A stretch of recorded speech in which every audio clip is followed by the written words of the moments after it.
اعوذ باللہ من الشیطان الرجیم بسم اللہ الرحمن الرحیم۔ السلام علیکم سب بہن بھائیوں کو۔ ہمیں اکثر غالب کمال، نوریہ خان اور حارث سلطان جیسے کچھ کرائے کے ملحدین یوٹیوب پہ گھومتے ہوئے نظر آتے ہیں۔ کبھی غالب کمال صاحب سورج کو پانی میں ڈباتے ہوئے نظر آتے ہیں تو کبھی نوریہ خان بغیر تحقیق کے ماڈرن ڈے ڈیبیٹس جیسے پلیٹ فارم پہ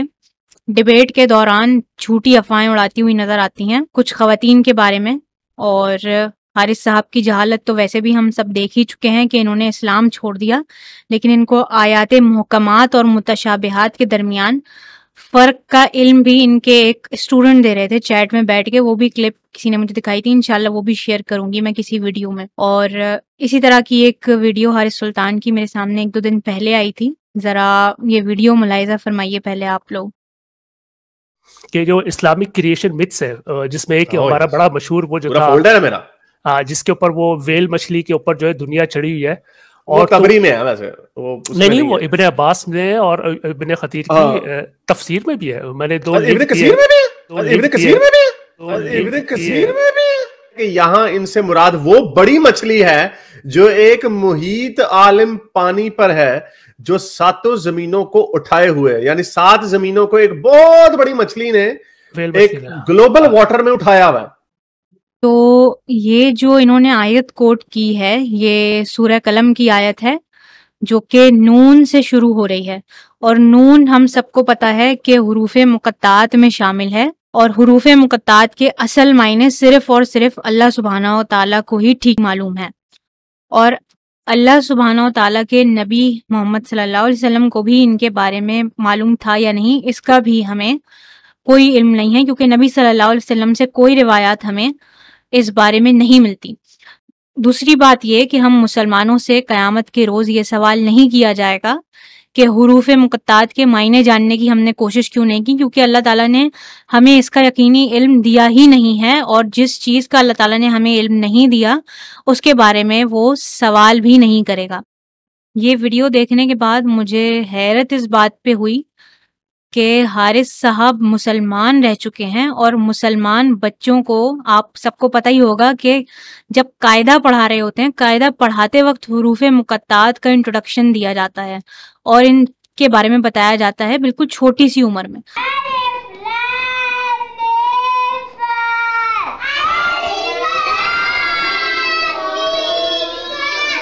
تو ان کو اور ان کے چیلوں کو یہ ساری باتیں کیسے نہیں معلوم؟ یعنی اس سے بھی یہ پتہ چلتا ہے کہ ان لوگوں کا پڑھائی میں بالکل دل نہیں لگتا تھا۔ اور آپ لوگ یہ سوچیں کہ جب ایسا کوئی اسٹوڈنٹ ایک کتاب لکھے گا تو وہ کس قسم کی بونگیوں پر مبنی ہوگی، کہ میں بھی اچھی طرح سے جانتی ہوں اور آپ سب سننے والے بہن بھائی بھی۔ بہرحال جو آیت انہوں نے کوٹ کی سورہ قلم کی، اس میں جو حرف نون آیا ہے اس سے متعلق یقینی طور پر کچھ نہیں کہا جا سکتا، البتہ نون سے متعلق ہمیں کچھ روایات ایسی ملتی ہیں جو کہ زیادہ تر ضعیف ہیں اور موضوع ہیں اور اسرائیلیات میں سے ہیں، اور کچھ مفسرین نے اپنی تفسیر میں کچھ اسرائیلی روایات بھی مینشن کی ہیں جن کے بارے میں علماء بیان فرماتے ہیں۔ اسرائیلی روایات کہتے ہیں تورات اور انجیل میں، اور یہود و نصارہ جو اپنے پیغمبروں کی اور اپنی باتوں کو بیان کرتے ہیں، واعظ و نصیحت کی، حکمت کی باتیں جو پیغمبروں کی طرف اور تورات اور انجیل کی طرف منسوب ہیں، ان کو اسرائیلی روایات کہا جاتا ہے، چاہے وہ عیسائی بیان کریں یا یہودی بیان کریں۔ ان کے بارے میں حدیث میں آتا ہے لا تصدقوہ ولا تکذبوہ، نہ ان کو جھوٹا کہو نہ ان کو سچا کہو، اس لیے کہ سچا ہونے کی بھی دلیل نہیں ہے، جھوٹا ہونے کی ہو سکتا ہے سچا ہو اور یہ بھی ہو سکتا ہے کہ جھوٹا ہو، تو اس میں توقف اختیار کیا جائے، البتہ اس میں کوئی ایسی نصیحت کی بات ہو جس سے ہماری شریعت اس کے اگینسٹ نہ ہو، ٹکرا نہ رہی ہو، تو پھر اس پر عمل کرنے میں کوئی حرج نہیں ہے، کیونکہ حدیث میں آتا ہے الحکمت ضالۃ المومن، کہ حکمت جو ہے مسلمان کی گمشدہ چیز ہے، تو جہاں سے بھی ملے اس کو لے لینی چاہیے۔ ایک کتاب ہے مولانا نظام الدین اسیر ادروی رحمہ اللہ کی، جس کا نام ہے تفسیروں میں اسرائیلی روایات، جس میں انہوں نے ساری اسرائیلی روایات جمع کی ہیں، اور اس میں انہوں نے بتایا ہے کہ ابن جریر اور سیوطی رحمہ اللہ نے اس سلسلے میں حضرت ابن عباس سے متعدد روایات نقل کی ہیں، جن میں سے ایک روایت میں زمین کے مچھلی کے پشت پر ہونے کا ذکر ہے، یعنی نون کو مچھلی سے تشبیہ دی ہے۔ دوسری روایت بھی حضرت ابن عباس سے ہی ہے، جس میں نون سے مراد دوات لیا گیا ہے، یعنی کہ انک پاٹ، اور زمخشری رحمہ اللہ نے اس کو تسلیم کرنے سے انکار کر دیا، یہ کہہ کر کہ اہل لغت میں سے کسی نے نون کے معنی دوات کے نہیں لکھے۔ پھر ایک اور تیسری روایت ہے، وہ بھی ابن عباس سے ہی مروی ہے کہ الرحمن یعنی جو اللہ تعالیٰ کا نام ہے اس کے لفظ کا آخری حرف نون ہے، جس نے الرحمن کے حروف کو جدا جدا کر دیا۔ پھر انہوں نے اس اسرائیلی روایت پر تنقید اور تبصرہ کرتے ہوئے فرمایا ہے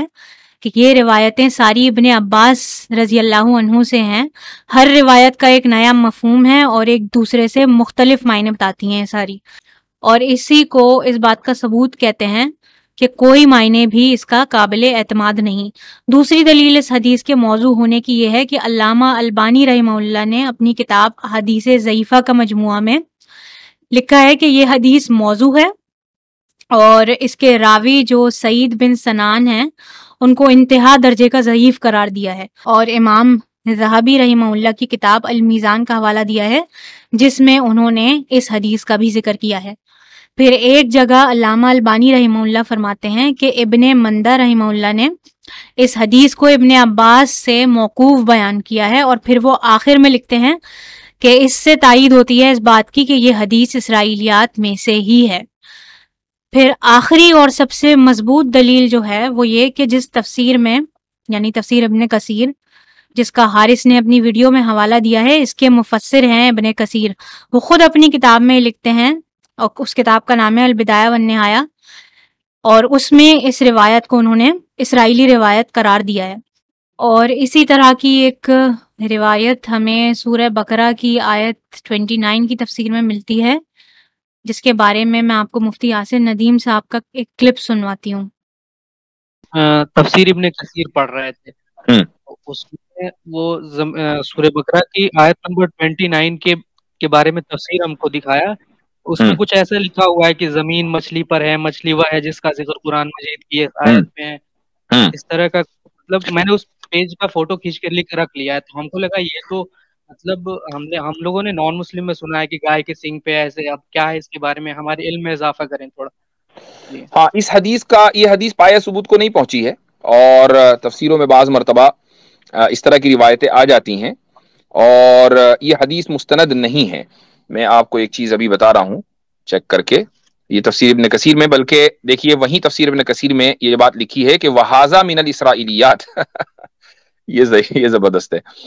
تو ان سے کہیے کہ بھائی تھوڑا آگے پیچھے بھی پڑھ لیا کرو۔ بہرحال امام ابن کثیر رحمہ اللہ نے خود وہیں لکھ دیا کہ یہ روایت اسرائیلیات میں سے ہے، یعنی یہ ایک ببلیکل یا نان اسلامک نیریشن ہے، اور اس کے تعلق سے ہمارا جو موقف ہے وہ بالکل واضح ہے کہ ایسی روایتوں کی نہ ہم تصدیق کرتے نہ انکار کرتے۔ تو یہ حدیث جو کہ زمین مچھلی کی پیٹھ پر ہو ثابت نہیں ہے۔ تو امید ہے کہ حارث اور ان کے چیلوں کے لیے یہ کلاس مفید رہی ہوگی، اور میرا مشورہ یہی ہے ان کے لیے کہ پہلے اسلام کا الف بے جا کر سیکھ کر آئیں، بے شک قاعدے سے شروع کریں، پھر احادیث کی سائنس پڑھیں، آیتوں کی اور تفاسیر کی اقسام پڑھ کر آئیں، اس کے بعد بیٹھ کر لائیو اسٹریم کریں، ورنہ کسی دن ایسا نہ ہو کہ آپ کی لائیو اسٹریمز کے دوران آپ کو کوئی مسلمان بچہ پکڑ کے دھو دے۔ باقی سب مسلمان بہن بھائیوں سے بھی گزارش ہے کہ ان لوگوں سے امپریس نہ ہوا کریں، اور ظاہر ہے کہ جو لوگ عقل مند ہیں وہ ہوتے بھی نہیں ہیں الحمدللہ، اور اس ویڈیو کو زیادہ سے زیادہ شیئر کریں بہن بھائیوں تک تاکہ ان ملحدین کی اصلیتیں سب کے سامنے آئیں۔ اور اگلی ویڈیو میں ملتے ہیں انشاءاللہ، جب تک کے لیے اللہ حافظ۔